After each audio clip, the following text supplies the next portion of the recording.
Si nosotros hoy, volviendo la vista hacia atrás, llamamos al año 1933 el año de la Revolución Nacional Socialista, el día llegará en que un sereno juicio de sus hechos y acontecimientos incorpore como justificada esta denominación a la historia de nuestro pueblo. No se considerará como decisiva para ello la mesurada forma en que se cumplió externamente esta revolución, sino más bien la interna grandeza de la transformación operada en este año en el pueblo alemán, en todos los terrenos y en todas las direcciones de su vida. En 12 meses escasos fue desalojado y sustituido por otro todo un mundo de conceptos e instituciones.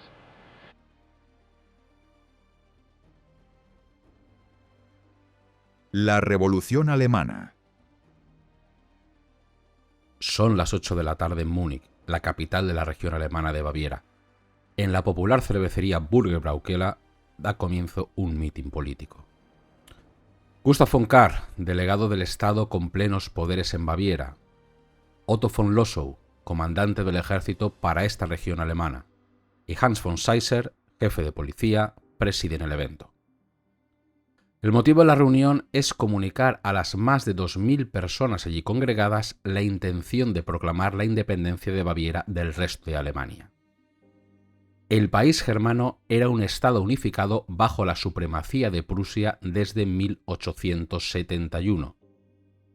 Durante casi 50 años, esa supremacía prusiana no se había cuestionado, pero tras la derrota en la Primera Guerra Mundial, algunos estados del sur, de mayoría católica, comenzaron a pensar que quizás deberían separarse de Prusia.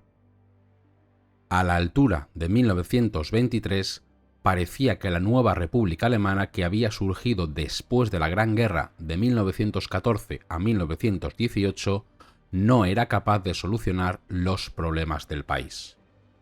La independencia, por tanto, podría ser quizás la opción más sensata. Sin embargo, no todo el mundo pensaba de igual manera. Adolf Hitler, seguido por Hermann Göring y varias decenas de seguidores, entrarán violentamente en el salón principal de la cervecería. Tras pegar un tiro al aire para captar la atención de los allí reunidos, Hitler se dirigirá a la tribuna de oradores. La Revolución Nacional ha comenzado. Este edificio está tomado por 600 hombres armados. Nadie puede abandonar el local. A menos que todos se queden tranquilos, apostaré una ametralladora en la galería. Los gobiernos de Baviera y del Reich han sido destituidos y se ha proclamado un gobierno nacional provisional. Los acuartelamientos de la Reichswehr y de la policía están ocupados. El ejército y la policía marchan sobre la ciudad con la bandera de la esvástica. A excepción de los hombres armados a la puerta de la cervecería, el resto era mentira. En 1923, Hitler no contaba ni con la fuerza ni con los apoyos necesarios para hacerse con el control de Alemania. Las siguientes 15 horas enseñarían al líder nazi una valiosa lección para el futuro. Lo que no le faltaba al líder nazi era determinación. Pistola en mano, obligó al triunvirato que gobernaba Baviera a dirigirse a un cuarto trasero de la cervecería para tratar de forzar su apoyo al golpe. Tengo 4 cartuchos en mi revólver. 3 para mis colaboradores si me abandonan. El último para mí. A pesar de la exaltación del caudillo nazi, los hombres allí encerrados no parecía que tuvieran intención de ceder. Después de más de una hora de tensión entre gritos y amenazas, Hitler no tuvo más remedio que poner toda la carne al asador. Hizo llamar al general Ludendorff. Erich Ludendorff, general del ejército alemán y mano derecha del mariscal de campo Paul von Hindenburg durante la Primera Guerra Mundial, sería el rostro más conocido y respetable de la intentona nazi de golpe de Estado de 1923. Hitler lo había seducido haciéndole creer que presidiría un gobierno de unidad nacional, el cual devolvería la gloria a Alemania, perdida tras la derrota de 1918. Pero cuando el general llegó a la cervecería, quedó indignado al enterarse que sería Hitler y no él el líder de ese gobierno, y que él se encargaría solamente de la dirección del ejército. En ese momento, el veterano general dudó, pero seguramente su educación militar prusiana hizo que el deber hacia la patria primase por encima de sus ansias personales. Ante los hechos consumados, Ludendorff siguió el juego a Hitler. El apoyo de Ludendorff era clave para el golpe. Con su respaldo, en teoría, se aseguraba que el ejército estaría con los insurrectos. Y no solo eso.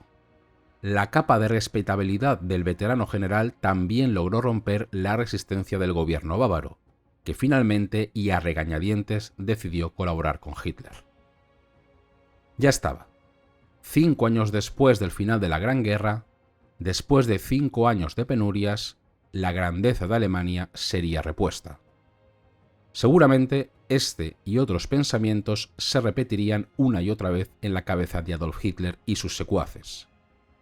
Pero se quedaría solamente en eso, porque el golpe que había de devolver la gloria a Alemania e iniciar una revolución nacional era una verdadera chapuza.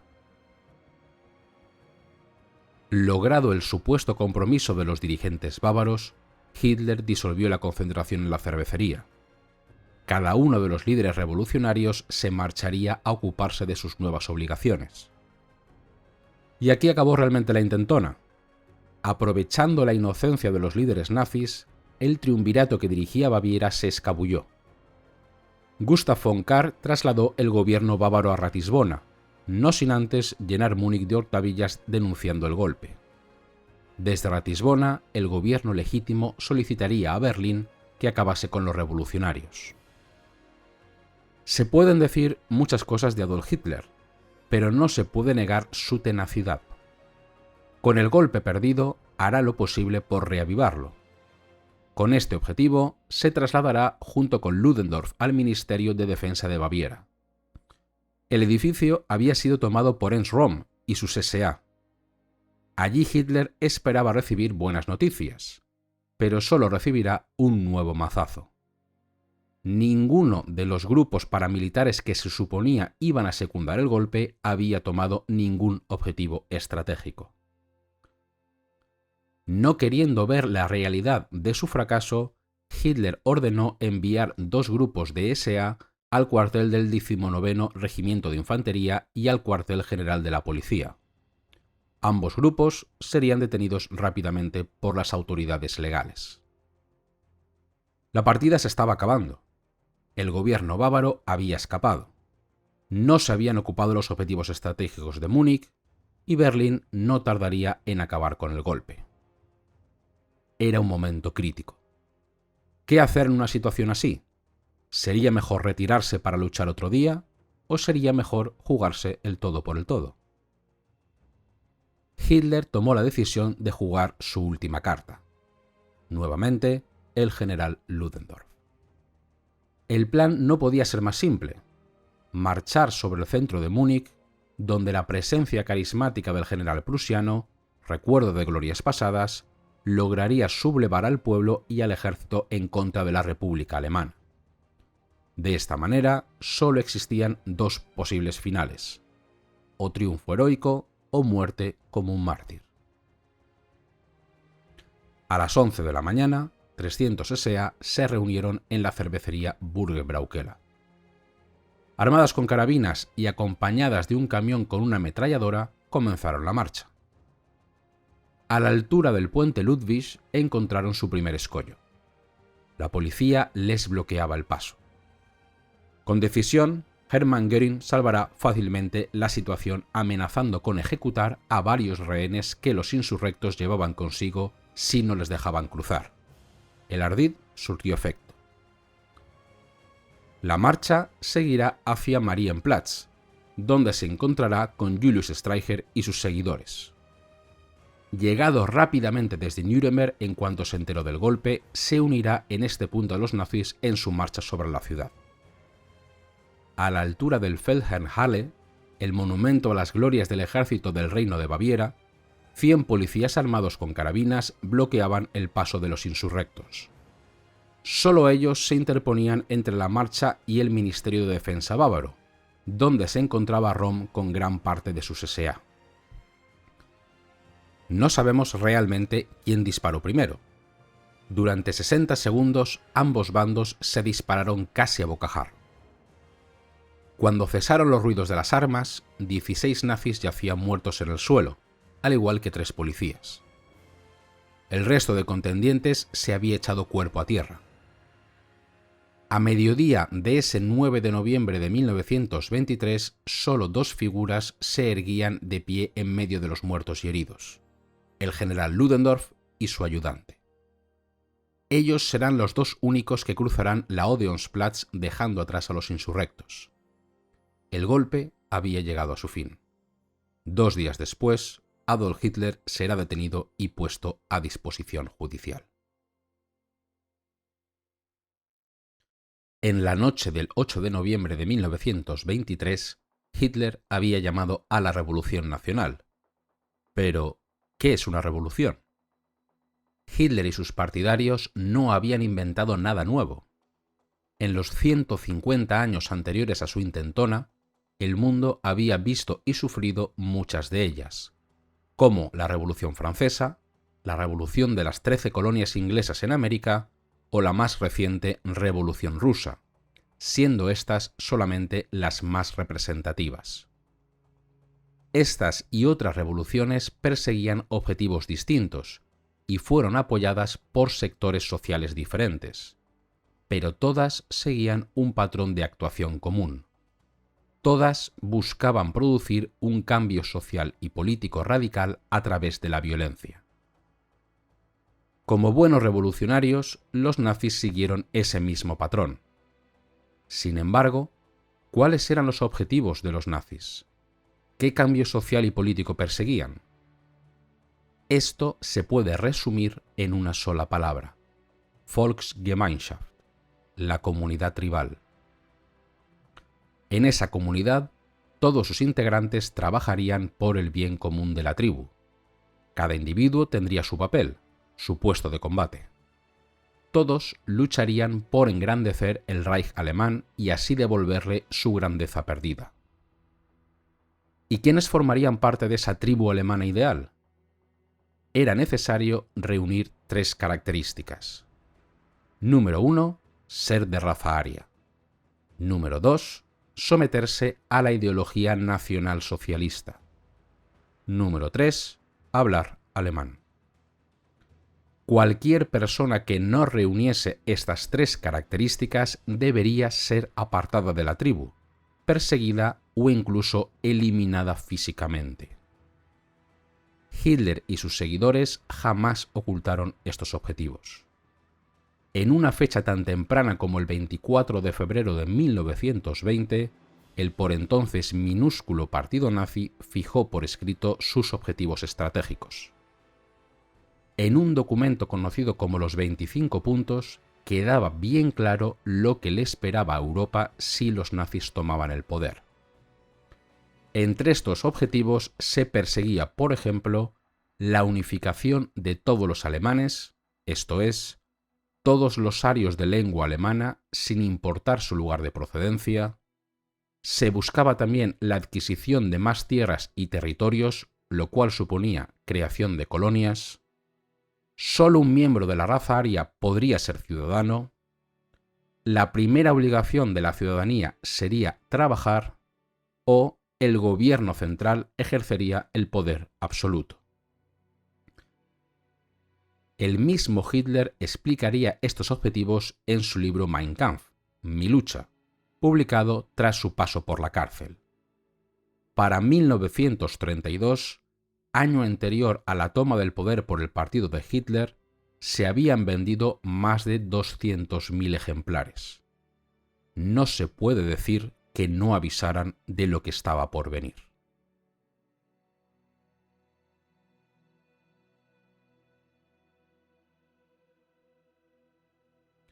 La revolución nazi, sin embargo, tendría que esperar. Los primeros años de la República de Weimar fueron muy inestables. Enemigos de ambos bandos del espectro político intentarían acabar con la República violentamente. Los comunistas lo intentarían en el mismo 1918, fracasando gracias a los Freikorps, organizaciones paramilitares de soldados desmovilizados del frente. Serían esos mismos paramilitares quienes tratarían de dar un golpe en 1920, liderados por Wolfgang Kapp, pero fracasando también en su intentona. Para agudizar todavía más la situación, la economía llegó a punto muerto en 1923. Ante la imposibilidad de hacer frente a las deudas y al pago de las reparaciones de guerra, el marco alemán entró en una espiral hiperinflacionaria.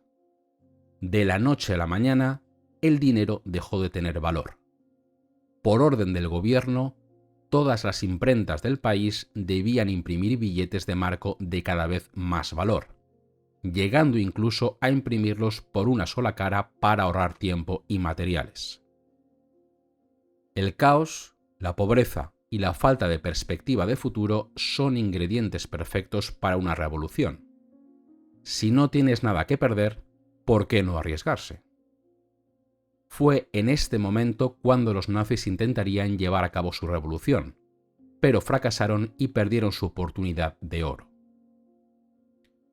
Los países vencedores de la guerra también se daban cuenta de la situación de Alemania. La revolución había triunfado en Rusia. Debían evitar que el fuego revolucionario se extendiese por la industrial Alemania. Los siguientes años llevaron a la nueva república a la estabilización y al desarrollo de la mano de sus antiguos enemigos. En 1922 se llevó a cabo la Conferencia de Génova para reactivar el comercio mundial.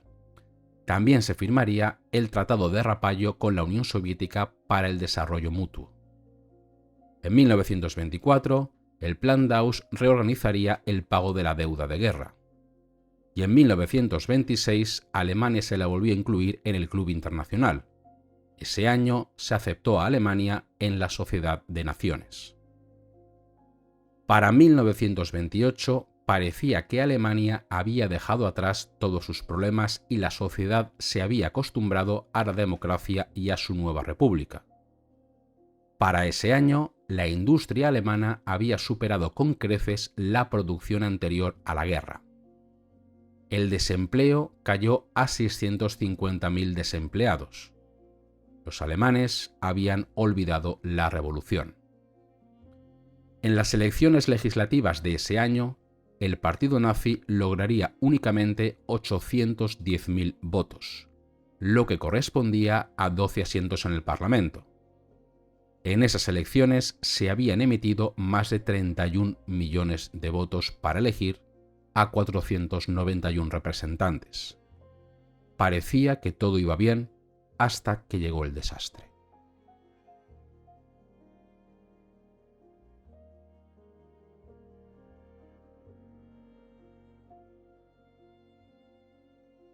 ...24 de octubre de 1929, el Jueves Negro. La bolsa de Nueva York se desplomaba. Le seguían el Lunes Negro y el Martes Negro. Daba comienzo la Gran Depresión. El impacto económico en Alemania será devastador. El apoyo estadounidense a la recuperación económica de la República Alemana será, irónicamente, el causante de su caída. A partir de 1929, Alemania no solo no podrá acceder a nuevos préstamos, sino que se verá incapaz de devolver los ya contraídos. El desplome del comercio mundial llevará a los alemanes al borde de la indigencia. El país no podía importar ni alimentos ni materias primas por la falta de capital. La industria alemana no tenía mercados para vender su producción. Entre 1929 y 1932, la producción industrial se reducirá hasta un 50%. Desempleo, caos, desesperanza, falta de perspectiva de futuro. El tiempo de la revolución había vuelto. Hitler declararía en esta época: Nunca en mi vida he estado tan bien dispuesto y tan profundamente contento como en estos días, pues la dura realidad ha abierto los ojos de millones de alemanes a las inauditas estafas, mentiras y traiciones de los marxistas, embaucadores del pueblo.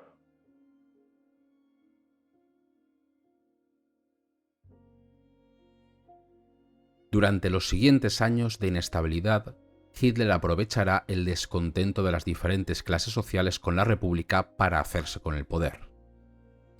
Al final logrará sus objetivos, aunque seguramente solo porque él y sus seguidores fueron los que más energía, más esfuerzo y menos escrúpulos emplearon en esa carrera hacia el poder.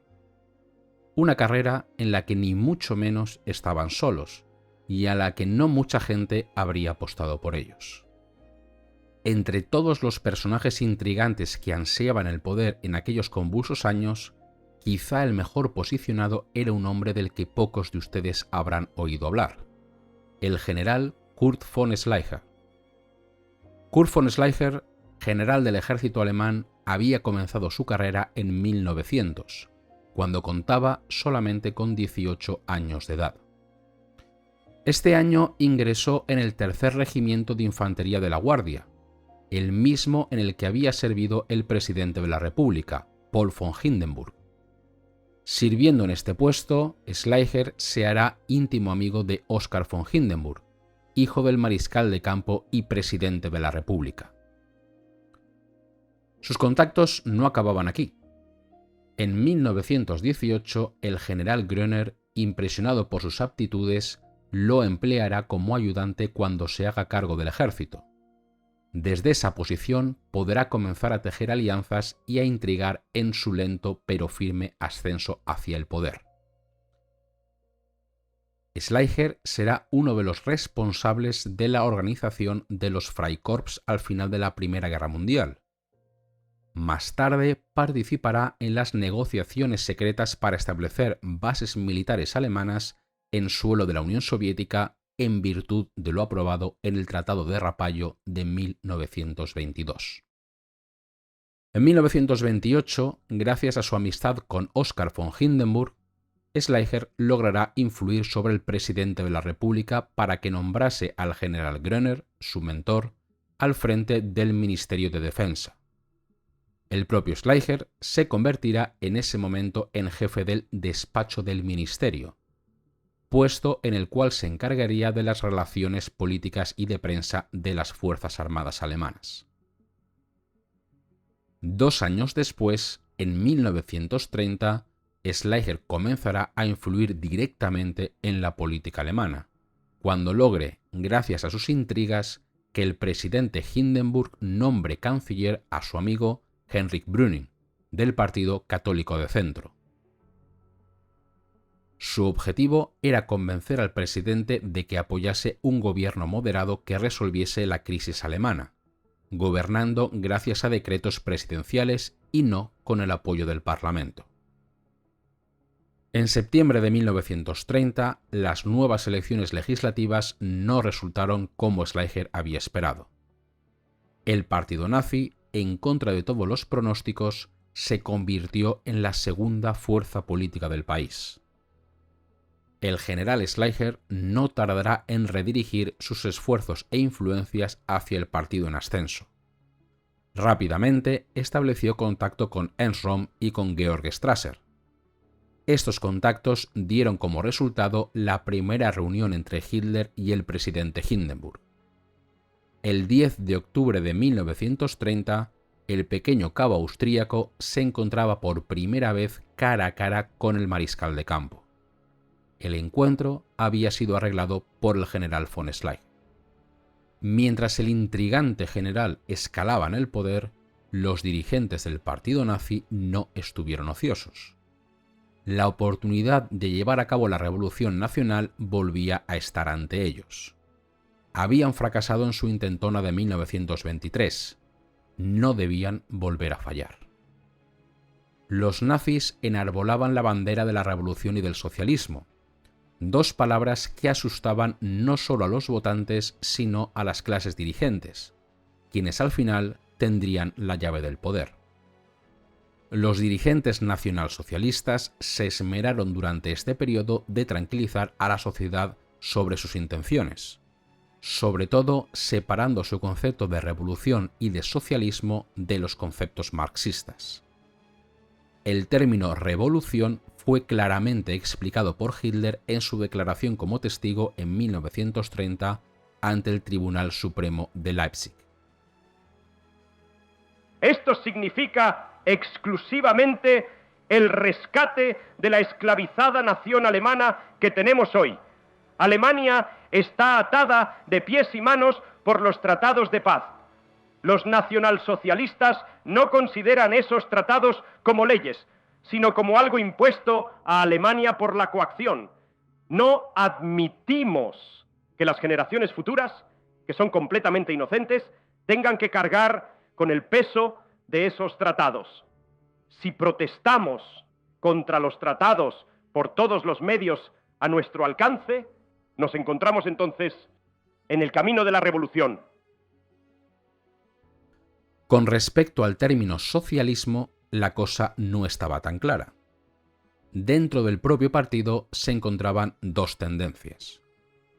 Por un lado, la encabezada por Georg Strasser, Joseph Goebbels y Gottfried Feder, que apostaban por un socialismo marxista muy similar al soviético, donde la economía sería nacionalizada y sería el partido quien dirigiría la producción industrial. Por otro lado, se encontraba la visión más conservadora, liderada por Hitler, donde la economía debía estar en manos de los empresarios, pero al servicio del país, una visión cercana a la de Otto von Bismarck. La visión de Hitler acabaría imponiéndose, lo cual permitió a los nazis ganarse el apoyo de los grandes industriales y banqueros para su causa. El dinero de industriales y banqueros, quienes soñaban con acabar con los problemas sindicales, sería el gran empujón que necesitaba Hitler y los suyos para tener la opción de llegar al poder. En 1930 habían logrado 6.409.600 votos en las elecciones legislativas. Eran la segunda fuerza política del país y parecía que no habían tocado techo. Era el momento de hacer un esfuerzo y conquistar el poder. La siguiente gran prueba para los nazis llegaría en 1932.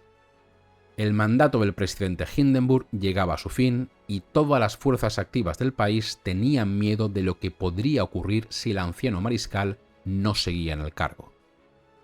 Los conservadores de Alemania necesitaban tiempo para estabilizar la economía y así alejar la amenaza tanto de nazis como de comunistas. El canciller Brüning maniobró en esta coyuntura para lograr que el mandato de Hindenburg se prorrogase con la aprobación del Parlamento. De esta manera, podría estabilizar el país y así cortaría el paso a los partidos revolucionarios. A pesar de sus esfuerzos, Brüning no logró alcanzar un compromiso a las fuerzas políticas, por lo que Hindenburg no tuvo más remedio que presentarse de nuevo a las elecciones. El anciano mariscal contaba en ese momento con 85 años de edad, y su mente se apagaba poco a poco. A pesar de ello, decidió prestar de nuevo servicio a la patria. El 15 de febrero de 1932, Hindenburg hizo efectiva su candidatura a la presidencia de la República. Goebbels apuntaría unos días antes en su diario: La presidencia no es la solución. La partida de ajedrez por el poder comienza. Se podría pensar que los nazis estarían ansiosos de batirse en las urnas, pero enfrentarse a Hindenburg eran palabras mayores. El anciano mariscal de campo representaba la esencia de la vieja Alemania imperial: orden, disciplina, responsabilidad. Atacarle era atacar a la propia Alemania. En ese momento, Hitler dudó. Si se presentaba a las elecciones, corría un serio riesgo de perderlas. Si no se presentaba, podría pensarse que no tenía lo necesario para tomar el poder. A pesar de los riesgos evidentes, Goebbels anunció finalmente la candidatura de Hitler en un gran discurso en el Palacio de los Deportes de Berlín el 22 de febrero. Comenzaba la campaña electoral. Esta campaña sería la más agresiva llevada a cabo por los nazis en toda su corta historia. 1 millón de carteles, 8 millones de folletos, 12 millones de periódicos, 3.000 mítines al día. La cara de Hitler estaba por todas partes. La maquinaria propagandística del partido puso toda la carne en el asador, pero no fue suficiente. La elección de un hombre perteneciente a un partido que representa puntos de vista extremistas tendría a la mayoría del pueblo contra él y expondría a la patria a grandes disturbios con resultados imprevisibles. El deber me ordena impedirlo. Si soy derrotado, nadie podrá reprocharme que haya desertado de mi puesto en un momento de crisis. No pido ningún voto a los que no deseen votarme.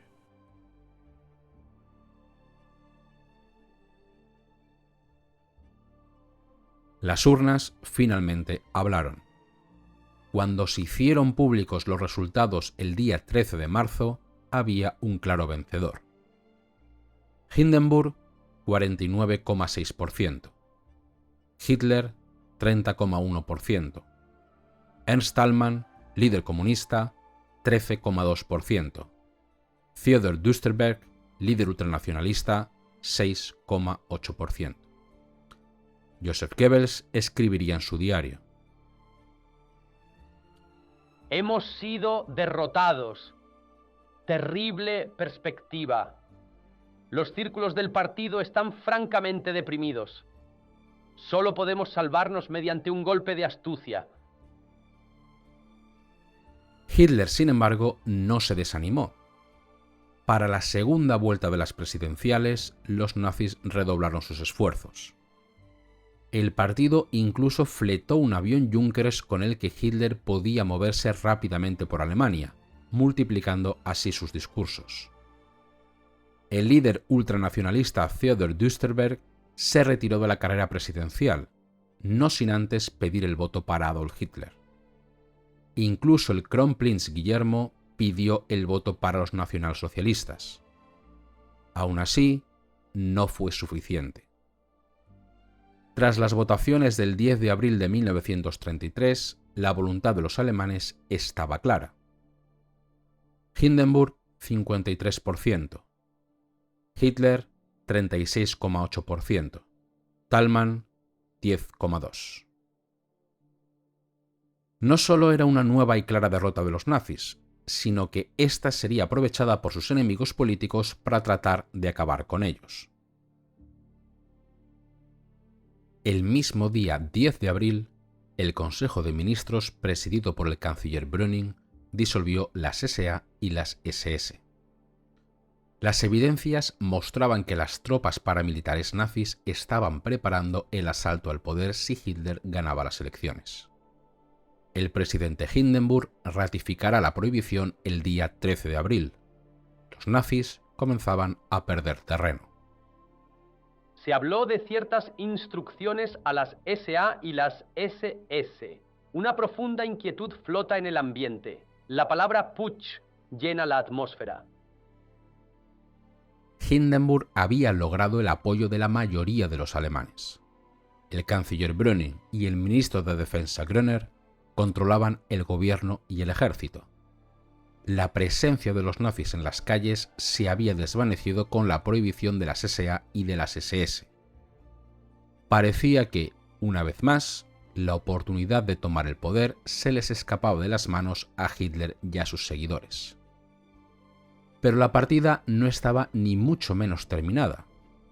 Y además, un jugador clave volvería a entrar en escena: el general Kurt von Schleicher. El general rápidamente comenzará a conspirar en su propio beneficio, lo que indirectamente volverá a abrir la puerta a los nazis cuando parecía que se estaban quedando fuera de juego. Schleicher comunicará al partido nazi que no aprobaba la prohibición de SA y de SS, decretada por el gobierno. Apoyándose en sus contactos, logrará que el general von Hammerstein, jefe de las Fuerzas Armadas, declarase también abiertamente su oposición a tal prohibición. La prensa pronazi comenzará rápidamente una campaña de descrédito contra el general Groener, ministro de Defensa, acusándolo de marxista y de pacifista. Schleicher sin saber realmente dónde se estaba metiendo, intensificará sus contactos con el partido de Hitler. El día 28 de abril de 1932, Schleicher, Hitler y Goebbels se reunirán para poner en claro un plan donde el general se convertiría en una especie de dictador legal de Alemania. Para lograr el apoyo nazi, Hitler entraría en el gobierno y las SA se convertirían en milicias dentro de las Fuerzas Armadas. Finalmente, en mayo, Schleicher pondrá en marcha lo acordado. Primero se debía lograr la disolución del Reichstag. Hindenburg debería nombrar un nuevo gobierno que gobernaría por mandato presidencial, no con el apoyo del Parlamento. Para mantener el control de la calle, la prohibición sobre SA y SS debía ser derogada. Las intenciones de Hitler comienzan a estar claras. Primero Groener y luego Brüning deben irse. Entrevista decisiva con el general Schleicher y con algunos señores muy relacionados con el presidente. Todo va bien. Brüning caerá en pocos días. El presidente le retirará su confianza. Ese mes de mayo, la apisonadora nazi se pondrá en marcha y ya no se detendrá hasta la toma del poder. 13 de mayo. El general Groener dimite de su cargo. Schleicher le había comunicado 3 días antes que no contaba con la confianza del presidente ni del ejército. 29 de mayo.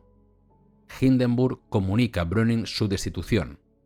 El canciller pretendía expropiar las tierras de los Junkers arruinados de Prusia Oriental para repartir sus tierras entre los campesinos. Hindenburg era uno de esos Junkers. Schleicher utilizará esto como argumento para convencer al presidente de que debía despedir al canciller. 30 de mayo. Entrevista entre Hindenburg y Hitler. Se ratifica lo acordado con Schleicher el 8 de mayo. Se acuerda convocar elecciones al Parlamento. 1 de junio. Hindenburg nombra canciller a Franz von Papen a instancias del general Schleicher. Von Papen no era nadie en la política alemana. No ostentaba ningún cargo ni era diputado en el Reichstag. No tenía ningún apoyo político. Se le veía como un hombre débil y por lo tanto manipulable. Al mismo tiempo, Schleicher fue nombrado ministro de Defensa. 4 de junio. Se disuelve el Reichstag y se convocan nuevas elecciones para el día 31 de julio. 15 de junio. Las SA y las SS vuelven a las calles. Se desata la violencia. Solamente en Prusia se registrarán ese mes de junio 461 batallas campales, con 82 muertes y más de 400 heridos graves. En julio, la cifra de víctimas se incrementará hasta los 86. 20 de julio. El canciller von Papen destituye al gobierno democrático de Prusia y se nombra a sí mismo comisario del Reich para esta región alemana. El gobierno prusiano será detenido sin oposición alguna. El gobierno central declarará el estado de guerra en Berlín. 31 de julio. Elecciones. El partido nazi será el claro vencedor de la contienda. Casi 14 millones de votos y 230 de los 608 asientos en el Parlamento. El Partido Socialdemócrata logrará 133, 89 los comunistas y 73 los católicos de centro. De nuevo, la ocasión de tomar el poder y llevar a cabo la revolución se presentaba ante Hitler y los suyos. El 2 de agosto, Goebbels escribía en su diario: El Führer se enfrenta con difíciles decisiones. ¿Legal? ¿Con el centro? Los nazis sabían que el final de la partida estaba cerca y ellos eran los mejor posicionados para ganarla. Pero los demás jugadores aún no habían sido eliminados. El 8 de agosto, Hitler se reunirá con Schleicher. Los nazis propondrán ocupar la Cancillería de un nuevo gobierno, además del gobierno de Prusia y los ministerios de Interior, Justicia, Economía, Aviación y Propaganda. Schleicher ocuparía el Ministerio de Defensa. este nuevo gobierno actuaría por decreto presidencial, sin la necesidad del apoyo del Reichstag, que debía de ser disuelto. La respuesta le llegará a Hitler esa misma tarde. Hindenburg solo considerará nombrar canciller a Hitler si gobierna con el apoyo del Parlamento. En una nueva reunión el día 13, esta vez con Schleicher y von Papen como interlocutores, se le ofrecerá a Hitler únicamente el cargo de vicecanciller. Esa misma tarde, el líder nazi irá personalmente a hablar con el presidente Hindenburg, quien le dejará claro que no se fía de sus intenciones. Ese mismo día, la oficina del presidente publicará una nota de prensa. Lamentamos que Herr Hitler no se encontrara en situación de presentar un gobierno nombrado con la aprobación y la confianza del presidente del Reich, tal y como había prometido antes de las elecciones del Reichstag. Las siguientes semanas de agosto de 1932 serán claves en la toma del poder del partido nazi. Schleicher ya no necesitaba a Hitler, y Hitler ya no necesitaba a Schleicher. La lucha por el poder se desató rápidamente. El 30 de agosto, el partido nazi, con el apoyo del partido de centro, nombraron a Hermann Göring presidente del Reichstag.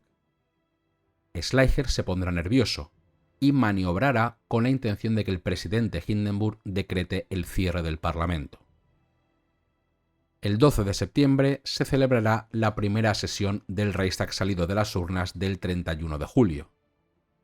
El presidente Hindenburg había entregado al canciller von Papen el acta de disolución del Reichstag. No tendría más que presentarla ante la Cámara para proceder a la disolución del Parlamento. En lugar de hacer esto, von Papen comenzó a dar un discurso sobre su programa de gobierno.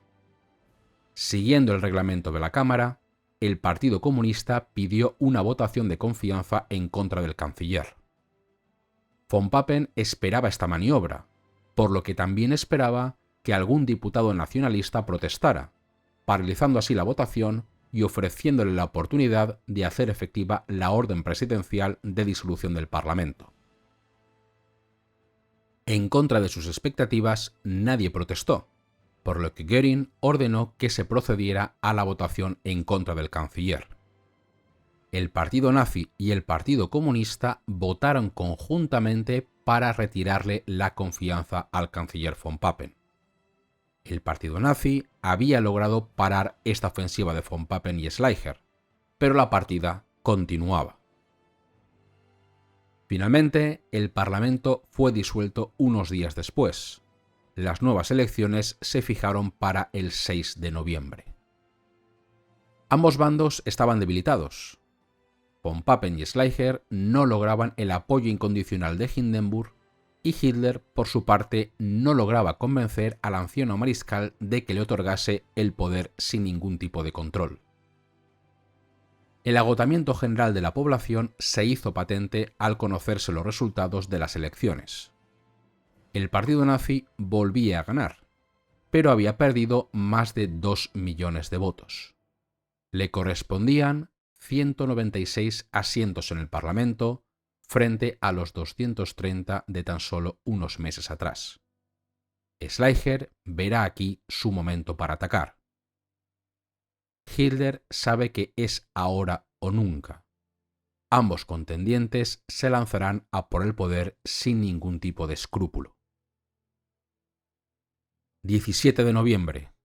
Franz von Papen y todos sus ministros dimiten. Schleicher ha maniobrado para quitarlos de en medio. 19 de noviembre. Hindenburg y Hitler vuelven a encontrarse. El presidente le ofrece dos opciones. Puede ser canciller si gobierna con el apoyo del Parlamento, o puede ser vicecanciller a las órdenes de von Papen y gobernar por mandato presidencial. 1 de diciembre. Schleicher lanza su órdago. En una reunión con von Papen y Hindenburg, Schleicher muestra sus cartas. Le dirá a Hindenburg que puede gobernar con el apoyo de los nacionalistas, los socialdemócratas y aquí llegaba la bomba, con 70 diputados nazis a las órdenes de Georg Strasser. Von Papen había acudido a la reunión esperando ser nombrado canciller de nuevo. Salió de la reunión con una puñalada por la espalda de su antiguo amigo. 2 de diciembre. El general Kurt von Schleicher es nombrado canciller de Alemania. De la noche a la mañana, los nazis entran en caída libre. Los banqueros e industriales que habían aupado al partido de repente no querían saber nada de ellos. La fuente de financiación se había secado. 5 de diciembre. Reunión de la cúpula nazi. Hitler, Göring y Goebbels se posicionan contra Georg Strasser. Strasser pedirá apoyar al gobierno de Schleicher.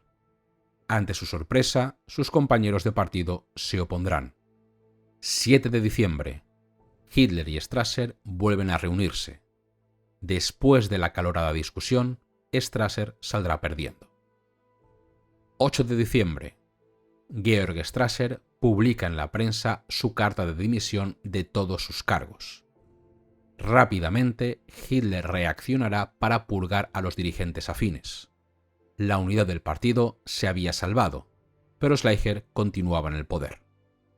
10 de diciembre. Haciendo valer la máxima de "el enemigo de mi enemigo es mi amigo", Franz von Papen mueve ficha. El ex canciller era un cadáver político en ese momento, pero él no se resignaba a alejarse del poder tan fácilmente.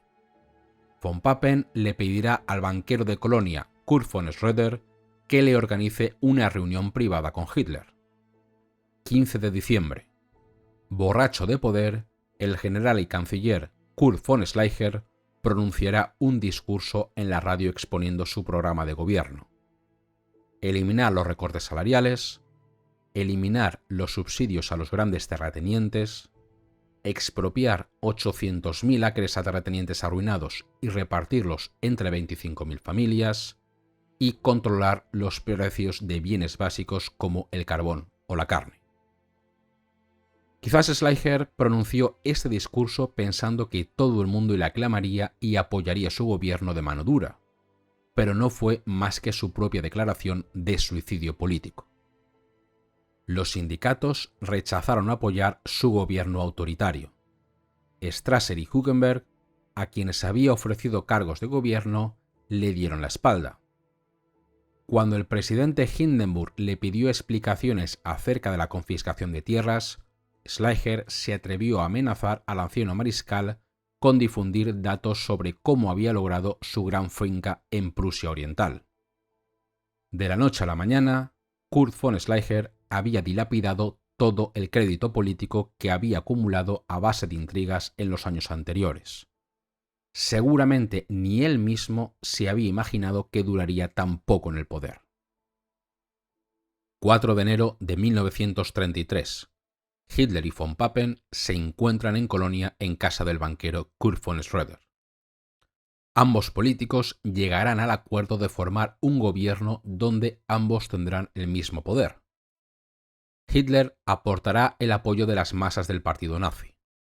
Von Papen aportará el apoyo de los industriales y las clases conservadoras. Schröder asegurará el apoyo financiero de los banqueros del Ruhr a la causa. 22 de enero. Otto Meissner, jefe de la oficina del presidente, y el hijo de este, Otto von Hindenburg, se reunirán con von Papen, Hitler, Göring y Wilhelm Frick en casa de Joachim von Ribbentrop, quien era amigo de von Papen. El hijo del presidente y Hitler mantendrán una reunión privada de la que no conocemos su contenido, pero parece que el líder nazi convenció a su interlocutor a tenor de lo que acontecería en los días posteriores. 23 de enero. En una fría entrevista entre Hindenburg y Schleicher, el canciller le pedirá al presidente poder para gobernar por decreto. Hindenburg le dirá que no. Si quiere gobernar, deberá ser con mayoría en el Parlamento. 28 de enero. Schleicher ha perdido la partida. Todos sus amigos le han abandonado. Ese día presentará su dimisión como canciller de Alemania. 30 de enero. Hindenburg llama a Hitler. El caudillo nazi será nombrado finalmente canciller de Alemania. Por fin podía dar comienzo a la revolución.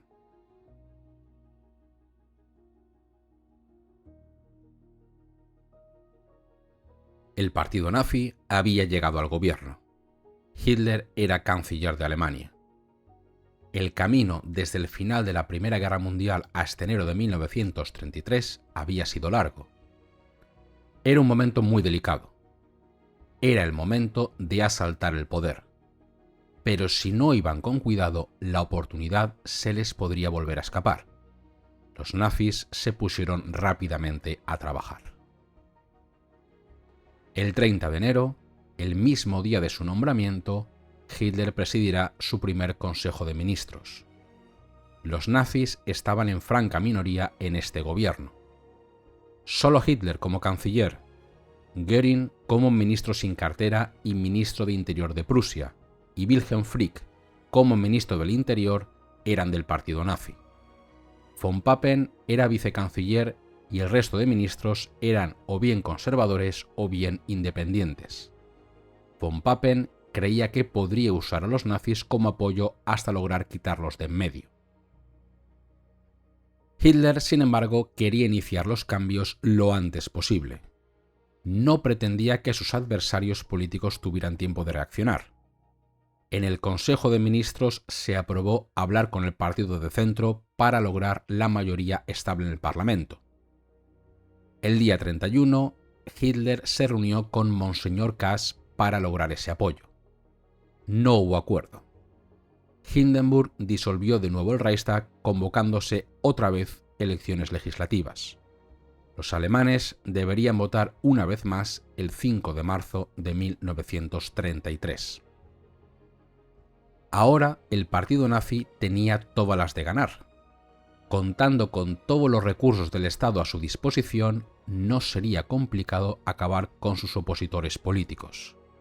Comenzaba la última campaña electoral de la moribunda República de Weimar. El partido nazi lo tenía claro. Debían ser las últimas elecciones en 100 años. Con ese propósito en mente, se pusieron manos a la obra. El día 20 de febrero, Hermann Göring hizo de anfitrión en una reunión de grandes industriales en el Palacio de la Presidencia. Representantes de Krupp, Bosch, IG Farben, Acerías Unidas y hasta 2 docenas de magnates escucharon las promesas de desarrollo industrial, rearme y de eliminación de los sindicatos. En la colecta que siguió se recogerían más de 3 millones de donativos para la causa. El gobierno decretó ese mismo mes de febrero la prohibición de cualquier reunión comunista y la publicación de todos sus periódicos. Las concentraciones del Partido Socialdemócrata serían sistemáticamente prohibidas o disueltas violentamente. El partido de centro tampoco escaparía al hostigamiento de las SA. Solamente las concentraciones nazis y las de sus aliados ultranacionalistas deberían ser respetadas. El saldo de víctimas de la violencia fue de 51 opositores y 18 nazis muertos durante la campaña electoral. Una pieza clave en la represión de la oposición durante estas semanas será Hermann Göring, quien como ministro del Interior de Prusia tenía a su disposición ingentes fuerzas policiales que operaban en casi el 70% de Alemania. Tras purgarlas de elementos izquierdistas, ordenó a sus agentes esmerarse en controlar a la oposición, animándoles a usar armas de fuego con más asiduidad. Para reforzar el control de las calles, el 22 de febrero, Göring creó la Policía Auxiliar. 40.000 miembros de las SA y 10.000 miembros del Stahlhelm, las fuerzas paramilitares ultranacionalistas, patrullarían las calles imponiendo su voluntad. 2 días después, varios camiones cargados con estos policías auxiliares entrarían en la sede del Partido Comunista en Berlín, donde asegurarán haber encontrado documentos de una inminente revolución comunista en el país. La opinión pública se mostró escéptica ante tal posibilidad. Göring no tardaría en convencerles por la fuerza.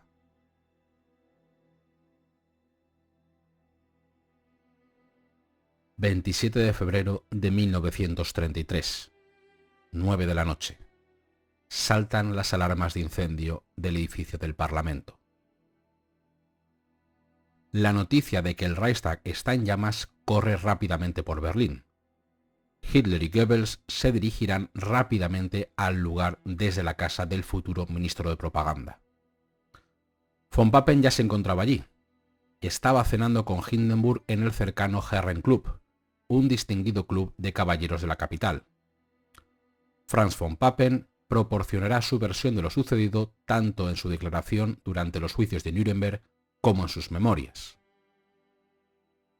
Göring gritaba: «Es un crimen comunista». Y luego le ordenó a Rudolf Diels, jefe de la Gestapo: «Este es el comienzo de la revolución comunista. No debemos esperar ni un minuto. No debemos mostrar misericordia. Todo miembro del comunismo debe ser fusilado donde quiera que se encuentre. Esta misma noche hay que coger a todos los diputados comunistas». Nunca podremos decir al 100% quién y cómo se pudo quemar el Reichstag, pero hay bastantes indicios que apuntan directamente a Hermann Göring. Lo más plausible es que Karl Ernst, jefe de las SA de Berlín, junto con un grupo de sus colaboradores, entró en el Parlamento utilizando un pasillo subterráneo que unía el Reichstag con el edificio de la oficina de Göring como presidente del Parlamento. Por allí habrían introducido materiales incendiarios que produjeron 2 docenas de focos distintos. También por aquel pasillo se introdujo a Marinus van der Lubbe, un holandés que frecuentaba algunos locales de las SA. Van der Lubbe no solo sería el chivo expiatorio, sino que era la pieza fundamental del plan, que iba mucho más allá de la simple quema del edificio del Parlamento. Tenemos varios testimonios que apuntan a Göring como la cabeza de toda la conspiración. Rudolf Diels, jefe de la Gestapo en aquel momento, dijo que Göring le había pedido una lista de personas que había que detener ya varios días antes del incendio. También declaró: Göring sabía perfectamente cómo iba a empezar el incendio. Después de la guerra, el general Franz Halder será mucho más claro al respecto. En un almuerzo que se celebró en el cumpleaños del Führer en 1942, la conversación versó sobre el tema del edificio del Reichstag y sobre su valor artístico. Con mis propios oídos escuché cómo Göring interrumpió la conversación y gritó: «El único que realmente sabe algo acerca del Reichstag soy yo, porque fui yo quien lo incendió». Al día siguiente del incendio se desató la violencia en todo el país. El presidente Hindenburg promulgó el decreto para la protección del pueblo y del Estado, que pasaría a conocerse como el Edicto del Reichstag. Mediante este decreto se suprimía la libertad individual, la libertad de expresión y de reunión y la inviolabilidad de las comunicaciones. Se aprobaba el registro arbitrario de propiedades privadas, la confiscación de bienes y la pena de muerte para los criminales que alterasen de manera grave la paz. Con esta patente de corso en la mano, comenzaron las detenciones. En los días siguientes, más de 4.000 izquierdistas fueron detenidos. La policía prusiana difundió supuestos documentos donde se decía que el incendio del Reichstag sería la señal para iniciar una insurrección comunista por todo el país. En la noche del 27 al 28 de febrero de 1933, los únicos que corrían de un lado al otro persiguiendo a sus enemigos eran los miembros del partido nazi. Controlada la calle y el gobierno, no le fue difícil al partido de Hitler ganar las elecciones legislativas. Cuando se dieron a conocer los resultados de las elecciones del 5 de marzo, el NSDAP era el claro vencedor con 17.277.000 180 votos, lo que suponía un 44% del total y correspondía a 288 asientos en el Reichstag.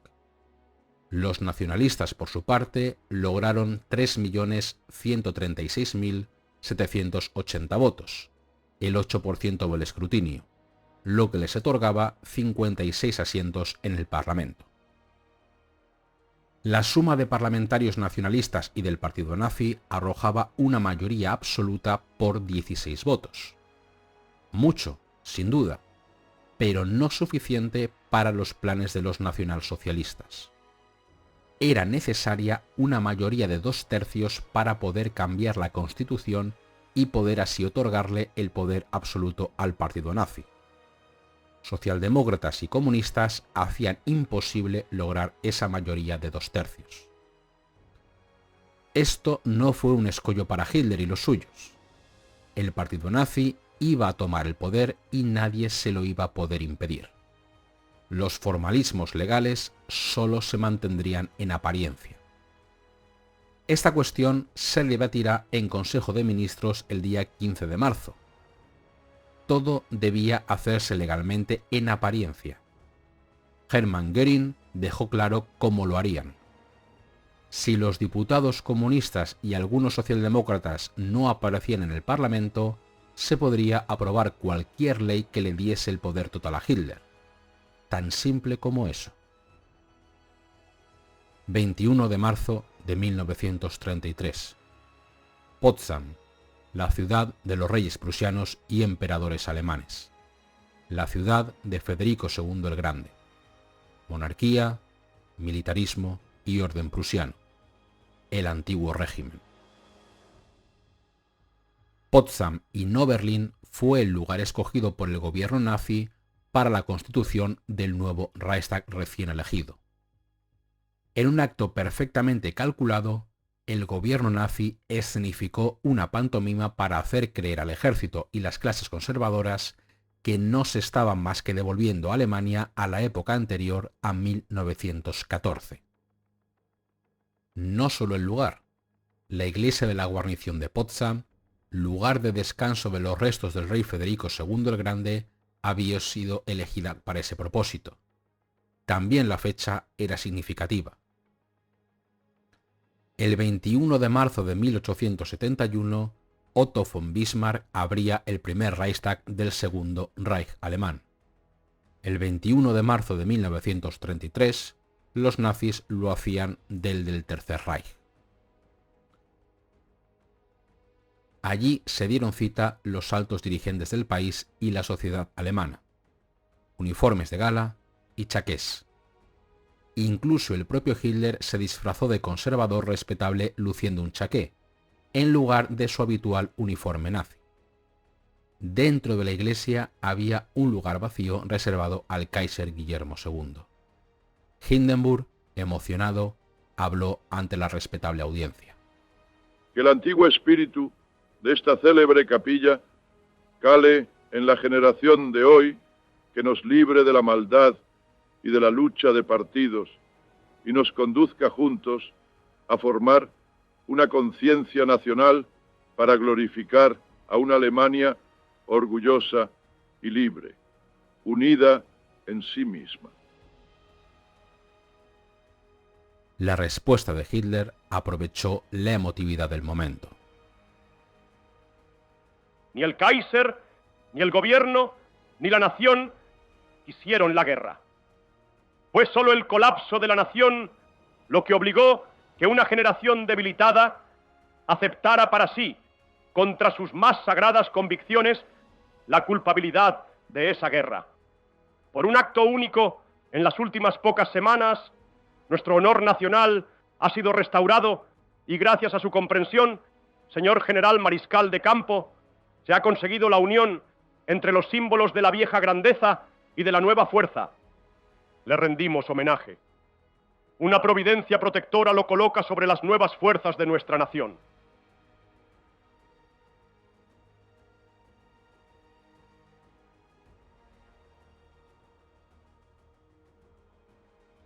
...23 de marzo de 1933... primera sesión de trabajo del nuevo Parlamento. Una sesión pensada únicamente de cara a la galería. Una sesión pensada únicamente para justificar lo que el régimen nazi iba a hacer desde ese mismo día. Ese día se votaba la ley que le otorgaría plenos poderes al gobierno nazi, la ley para hacer desaparecer las miserias del pueblo y del Reich. La ley, que debía ser aprobada con 2/3 del Parlamento, constaba únicamente de 5 artículos. Artículo 1. El gobierno podrá promulgar leyes. Artículo 2. Las leyes aprobadas pueden apartarse de la Constitución. Los poderes del presidente permanecen inalterados. Artículo 3. Las leyes serán ejecutadas por el canciller. Artículo 4. Los tratados internacionales solo los tratará el gobierno. Artículo 5. La ley entrará en vigor el día de su promulgación. Dejará de estar en vigor el 1 de abril de 1937. Para sacar adelante esta ley, los nazis debían superar 2 pequeños escollos. El primero eran los comunistas. La ley debía aprobarse con 2/3 del Parlamento. La suma de comunistas y socialdemócratas sumaba más de 1/3 de la Cámara. La solución fue muy sencilla.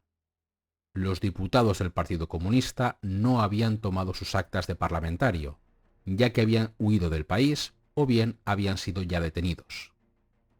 Hermann Göring, presidente del Parlamento, simplemente anuló sus asientos. De un plumazo, el Reichstag contaba con 100 asientos menos. Las cuentas comenzaban a cuadrar. El último escollo era el Partido de Centro.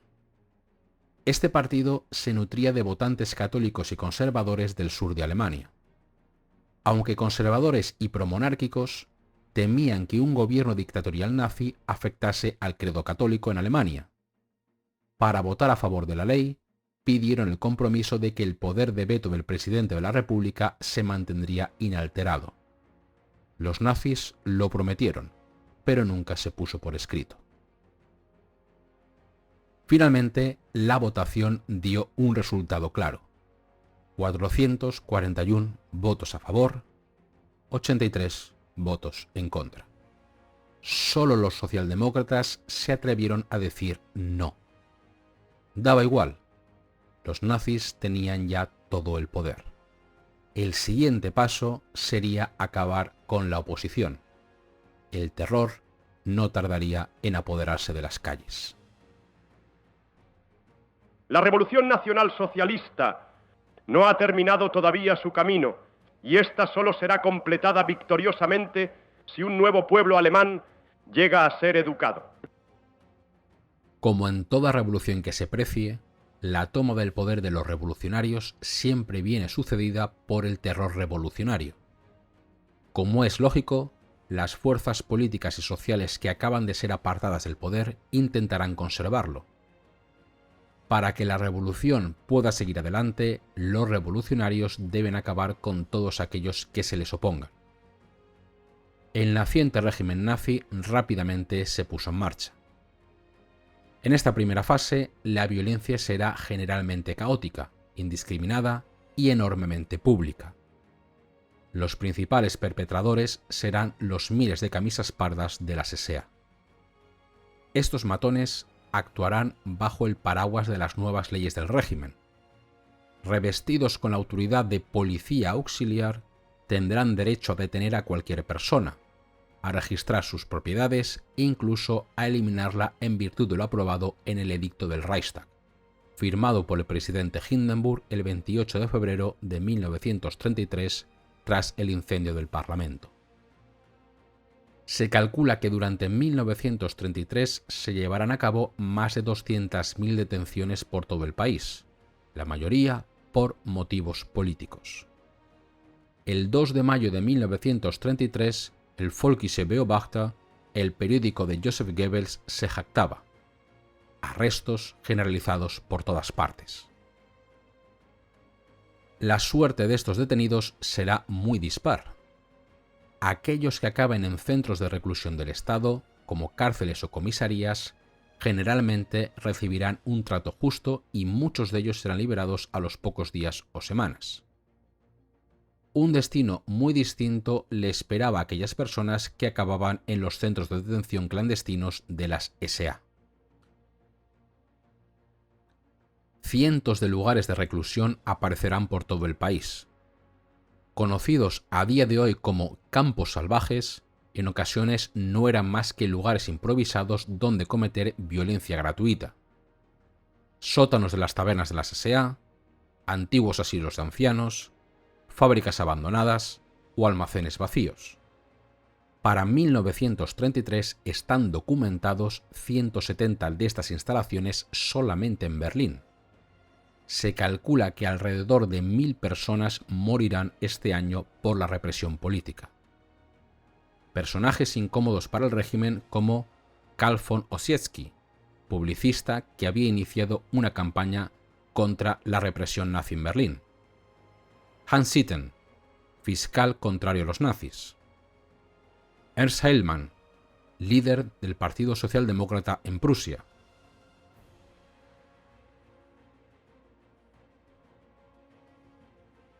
Estos y otros nombres serán borrados del mapa por los revolucionarios. Este terror revolucionario era necesario para financiar la dictadura, pero no podía mantenerse en el tiempo si el régimen quería ganarse a la población. Para lograr este objetivo, la represión debía ser ordenada, sistemática y sobre todo estar fuera de los focos de la opinión pública. Pensando a largo plazo, el 13 de marzo de 1933, 10 días antes de que el partido nazi asegurara su toma del poder, comenzaron las obras en una antigua fábrica de armamento cercana a Múnich. El 20 de marzo, Heinrich Himmler anunciaba en ese lugar la apertura del primer campo de concentración de Alemania, Dachau. Pensado para 5.000 reclusos, a finales de marzo contaba únicamente con 151 internos. 3 meses después, la cifra había crecido hasta los 2.036 internos. Dachau sería desde esas fechas tempranas el lugar donde las SS desarrollarían, probarían y refinarían el sistema de campos de concentración que se extendería por toda Europa. Para ello, Himmler confiaría en Theodor Eicke.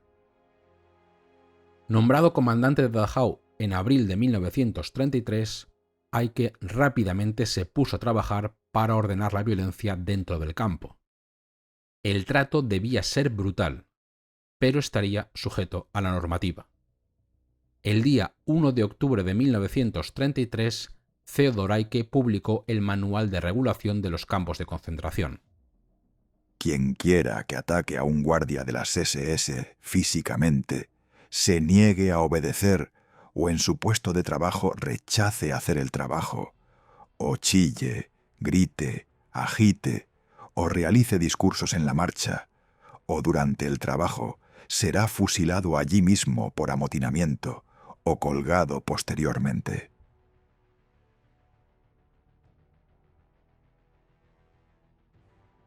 En 1934, la revolución seguía su curso. Todos los partidos políticos habían sido prohibidos o se habían disuelto. Los sindicatos habían desaparecido y sus bienes se habían concentrado en un nuevo sindicato vertical, el Frente del Trabajo Alemán. Había comenzado también el hostigamiento a los judíos. El 1 de abril de 1933 se puso en marcha un boicot nacional a los comercios en propiedad de los judíos. En este contexto, las SA eran omnipresentes en Alemania.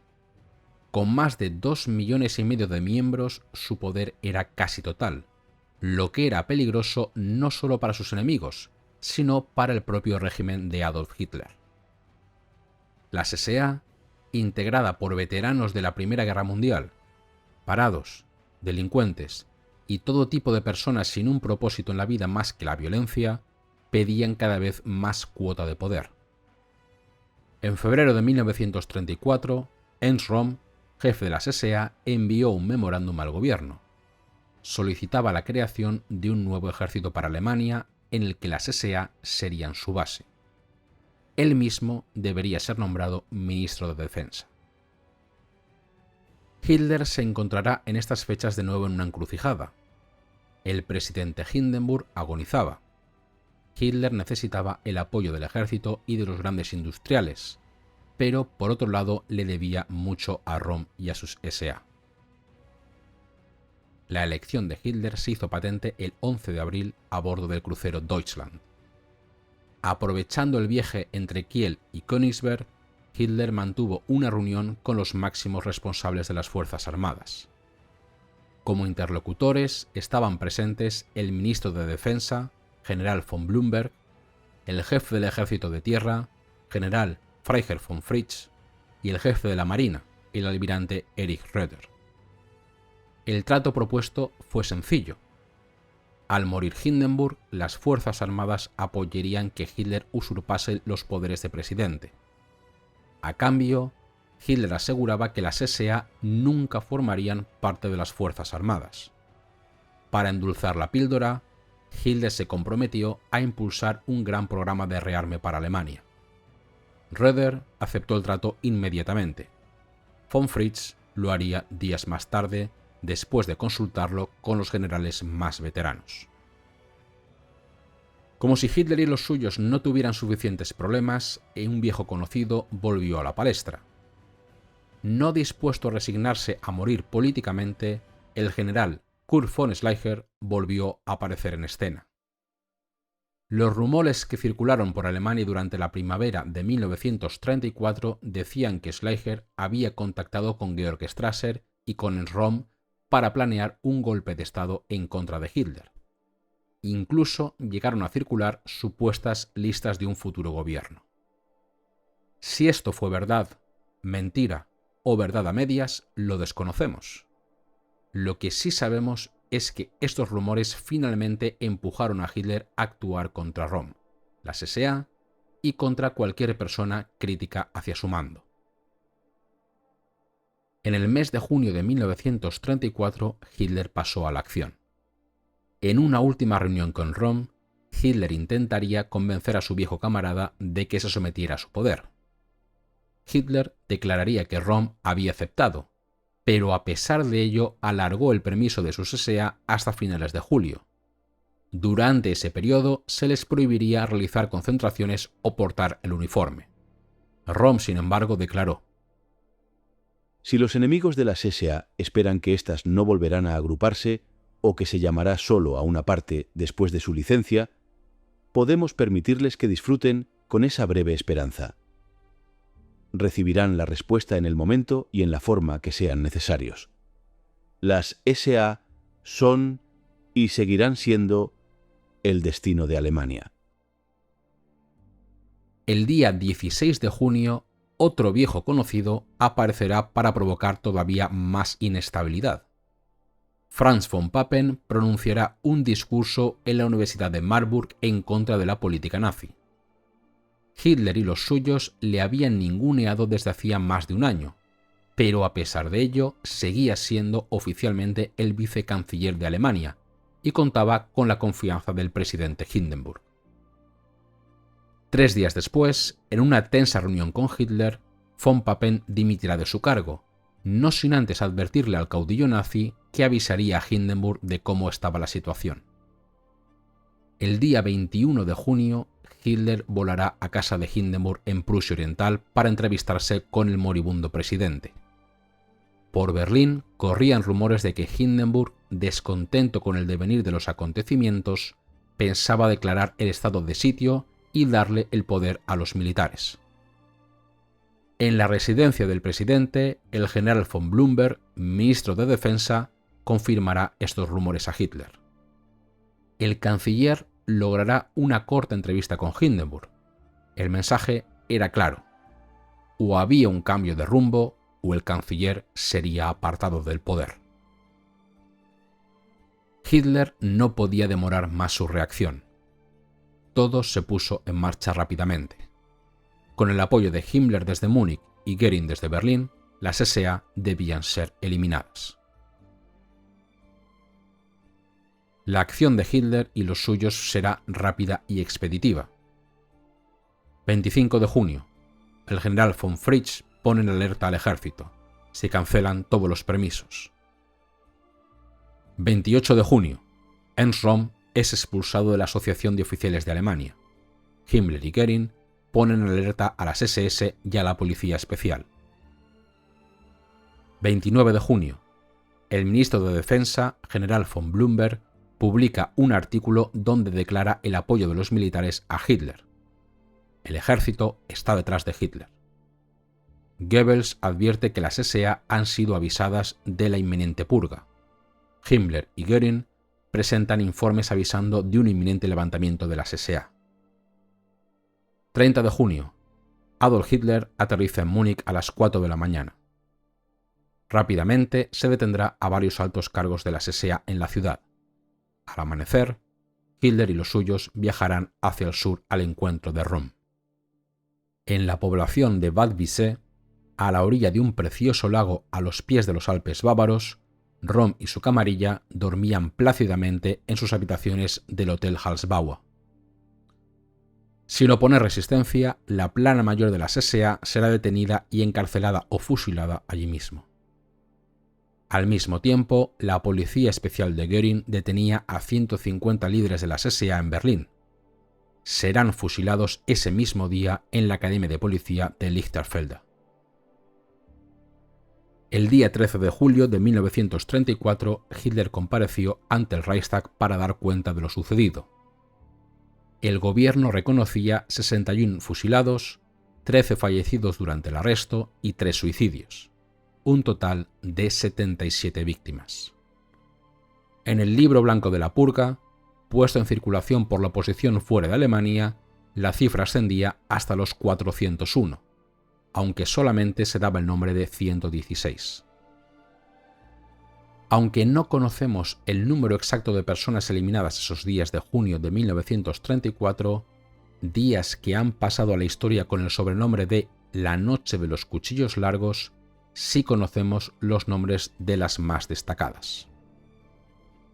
Ernst Röhm, líder de las SA, será acribillado a balazos en la cárcel de Stadelheim después de negarse a suicidarse. Kurt von Schleicher, general del ejército alemán y ex canciller, será tiroteado por 2 miembros de las SS a la puerta de su casa. También su esposa caerá por las balas de las SS. El general von Bredow, amigo y colaborador de Schleicher. Georg Strasser, antiguo número 2 del partido nazi, será atrapado en su casa y eliminado en una celda de la Albrechtstraße, sede de la Gestapo. Edgar Jung, colaborador de Franz von Papen, muerto en prisión. El propio von Papen será puesto bajo arresto domiciliario. Él tendrá más suerte que el resto. Los nazis lo utilizarán como diplomático en los años siguientes.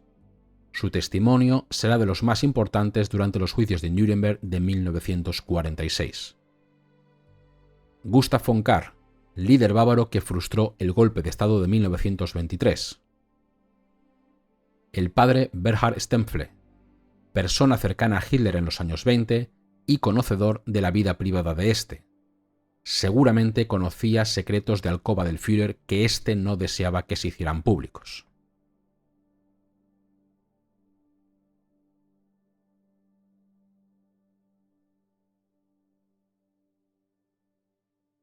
A las 9 de la mañana del 2 de agosto de 1934 fallecía el mariscal Paul von Hindenburg a los 87 años de edad.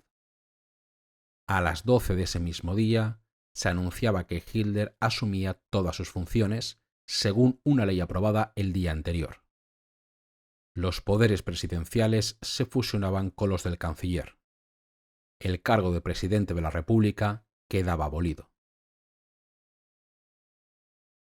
El 7 de agosto, en el monumento a la batalla de Tannenberg, entre uniformes de gala, marchas fúnebres y recuerdos a las gestas del régimen anterior, se escenificó la muerte de la República de Weimar con el entierro de su último presidente. Ya nadie dentro de Alemania podría detener a Adolf Hitler y a los suyos.